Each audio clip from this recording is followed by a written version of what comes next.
नमस्कार दोस्तों, मैं दीपक झा आपका स्वागत करता हूं अपने YouTube चैनल ज्ञान सरोवर में। आइए आज हम एक जो प्रश्न लेके आप लोगों के सामने उपस्थित हुए हैं वह प्रश्न बहुपद से है और वो देखिए वो प्रश्न है क्या। प्रश्न है जो द्विघात बहुपद 6x² - 3 - 7 के लिए शून्यांकों को ज्ञात करना है। द्विघात बहुपद जो ये है 6x² - 3 - 7x के शून्यांक को ज्ञात करना है। उसके बाद इसके शून्यांक और गुणांकों के बीच की जो संबंध है उसकी सत्यता की जांच भी करनी है, उसको सत्यापित भी करना है। आइए देखते हैं। तो सबसे पहले हमको क्या करना है, ये द्विघात बहुपद जो दिया हुआ है 6x² - 3 - 7x, ये जो द्विघात बहुपद दिया हुआ है इसका हमको शून्यांक ज्ञात करना है। उसके बाद तत्पश्चात हमको ये देखना है जो शून्यांक और गुणांक के बीच जो संबंध जो हमने पिछले क्लास में बताया हुआ था, जो शून्यांक और गुणांक के बीच जो संबंध होता है उसको सत्यता की जांच करनी है। आइए पहले सबसे पहले इसका हम शून्यांक ज्ञात करते हैं। आइए, तो शून्यांक ज्ञात करने का एक साधारण जो विधि होता है वो गुणनखंड विधि होता है, उसका हम यहाँ प्रयोग कर रहे हैं। पहले इसको हम सीधा कर लेते हैं। 6x² - 7x - 3, मतलब चर मानों को या तो बढ़ते हुए क्रम में या घटते हुए क्रम में पहले सजा लिया जाता है, उसके बाद गुणनखंड बनाने में आसान होता है। आइए देखते हैं अब हम क्या करेंगे। हमने गुणनखंड पढ़ा था, उसमें क्या करते हैं, आदि और अंत को गुना करते हैं, उसको चेक करते हैं। तो 6x² और -3 को हम गुना करते हैं तो -18x² आता है। अब हमको क्या करना है, बीच वाले पद को तोड़ना होता है। तो हम क्या करते हैं, ये 6² है और ये 3 है, इसको कुछ नहीं करना है, इसको तोड़ना है। इसको हमको ऐसे करना है, इस तरह इस एक पद को दो पद बनाना है ताकि गुना करके -18x² हो जाए, लेकिन उसमें कोई फर्क ना पड़े। देखिए इसे करते हैं, यहाँ लिखते हैं हम +2x - 9x। अब देखिए प्लस और माइनस दो अलग अलग चिन्ह है, इसलिए घटाने के पश्चात 9x से 2x जाएगा तो 7x हो जाएगा। कहने का मतलब है जो -7x को जो है हम लिख सकते हैं 2x - 9x, क्योंकि 9x में से 2x जगह 7x हो जाएगा।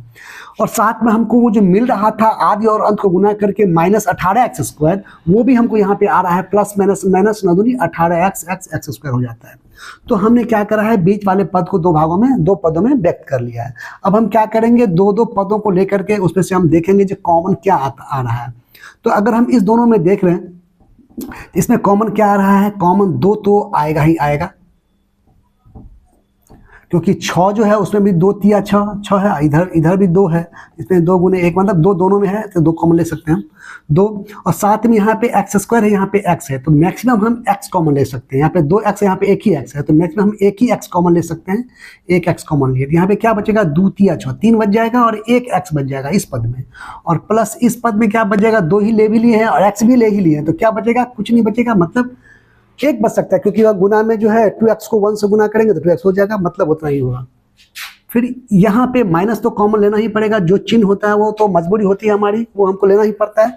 और यहाँ पे हम क्या कॉमन ले सकते हैं, मैक्सिमम, तो मैक्सिमम हम 3 ले सकते हैं। 3 तिया 9, x नहीं ले सकते क्योंकि इस पद में x है, इस पद में नहीं है। तो कॉमन तो वो चीज़ दिया जाता है जो दोनों में उपस्थित हो, और मैक्सिमम, तो यहाँ पर तो x है पर तो यहाँ पे x नहीं, इसलिए x नहीं ले सकते हैं, केवल हम 3 कॉमन लेंगे। तो 3 तिया 9, यहाँ पे 3 बच जाएगा, चूंकि माइनस कॉमन लिए तो ये चिन्ह बदल जाएगा, सॉरी यहाँ पे 3x हो जाएगा,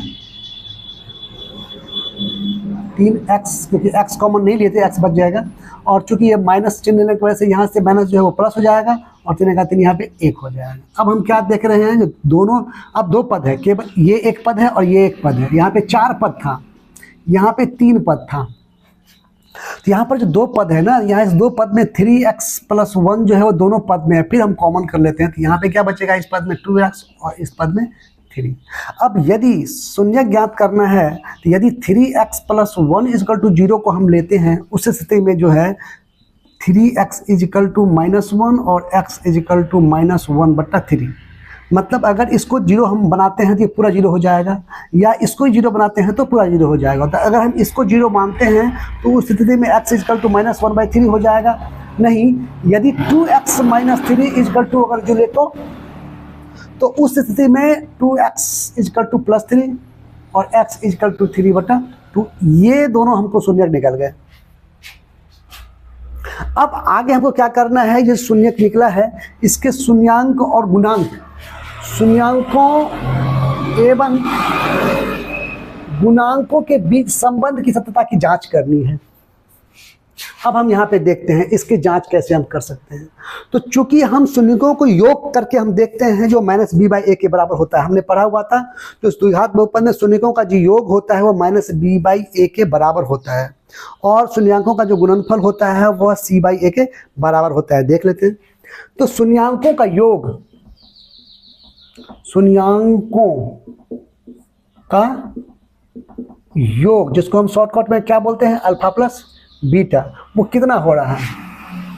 तो अल्फा हम -1/2 को मानते हैं और बीटा मानते हैं 3/2 को। इसी का हमको योग ज्ञात करना है। तो लघुत्तम क्या हो जाएगा 2, ये हो जाएगा -1 + 3, मतलब ये कितना हो जाएगा, ये हो जाएगा 2/2 मतलब 1, जो किसके बराबर है। देखिए ये माइनस बी बाई ए के बराबर होगा पक्का।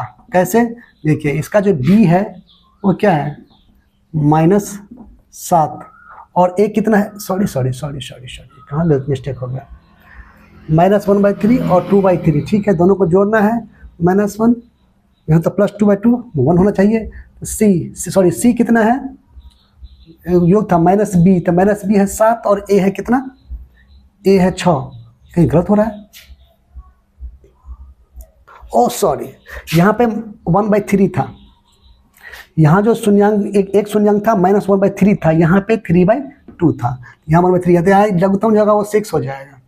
तो 6 जो हो जाएगा तो 3 दूना 6, यहाँ पे 2 हो जाएगा और 2 तिया 6, यहाँ पे 3 तिया 9 हो जाएगा। तो फाइनली क्या हो जाएगा, यहाँ पे 6 में से 2 जाएगा तो हो जाएगा 7/6 हो गया, जो किसके बराबर है, वो माइनस बी बाई ए के बराबर है। देखिए माइनस और बी का मान क्या है 7, -7 और ए कितना है 6, ये क्या हो गया -+7/6 हो गया। तो हम क्या देख रहे हैं, शून्यकों का जो योग था वह माइनस बी बाई ए के बराबर हो गया। एक सतह तक जांच तो हो गई, जो शून्यकों का योग होता है वह माइनस बी बाई ए के बराबर होता है। अब गुणनफल की जांच कर लें, शून्यकों का गुणनफल जिसको हम कहते हैं अल्फा इंटू बीटा, वो कितना होता है। तो अल्फा कितना है -1/3 और बीटा कितना है 3/2। अब 3 कट गया, हो गया -1/2। ये किसके बराबर होगा, वो पक्का सी बाई ए के बराबर होगा। देख सकते हैं सी कितना है, सी है -3 अब बटे ए कितना है 6, 3 का 3 3 6 हो गया -1/2 बराबर हो गया। तो हम क्या यहाँ पे देखे हैं, यहाँ पे हमने ये साबित किया है जो किसी द्विघात बहुपद को अगर हम शून्यक निकालते हैं और उस शून्यक को यदि उसके गुणांक के साथ अगर हम उसके गुणांक के साथ उसके संबंध की सत्यता की जांच करते हैं तो हमको आना चाहिए जो शून्यकों का योग है वो माइनस बी बाई ए, मतलब उसके गुणांक जो है माइनस बी बाई ए के बराबर होना चाहिए, मतलब एक्स का गुणांक हो बटे x² गुणांक के बराबर होना चाहिए। और शून्यांकों का जो गुणनफल होता है वो c बाई ए के बराबर होना चाहिए, मतलब चरमान बट्टा x² का गुणांक ऐसा होना चाहिए जो हमको आ रहा है। तो इस प्रकार यदि हम कोई द्विघात बहुपद दिया हुआ है और उसके शून्यांक निकालने के लिए कह रहा है और शून्यांक निकालने के बाद उसके गुणांक के साथ संबंध की सत्यता की जांच करने के लिए कह रहा था, हम ऐसे बना लेंगे। पहले हम शून्यांक निकाल लेंगे, उसके बाद हम दोनों शून्यांक को जोड़ के देखते हैं कितना होता है और उसके बाद देखते हैं वो माइनस बी बाई ए के बराबर होता है कि नहीं, तो हो रहा है बराबर।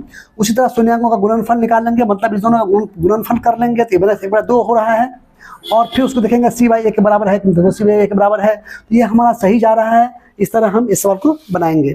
आगे हम फिर इसी तरह के सवाल को 1-2 सवाल और हम लेके आएंगे, अलग अलग तरीके वाले सवाल को, अलग अलग तरह के प्रश्नों को। यही सवाल जिसमें शून्यांक निकालने के लिए कहता होगा और शून्यांक के साथ साथ उसके शून्यांक का संबंध गुणांक से जो क्या है उसको सत्यापित करने के लिए कहेगा।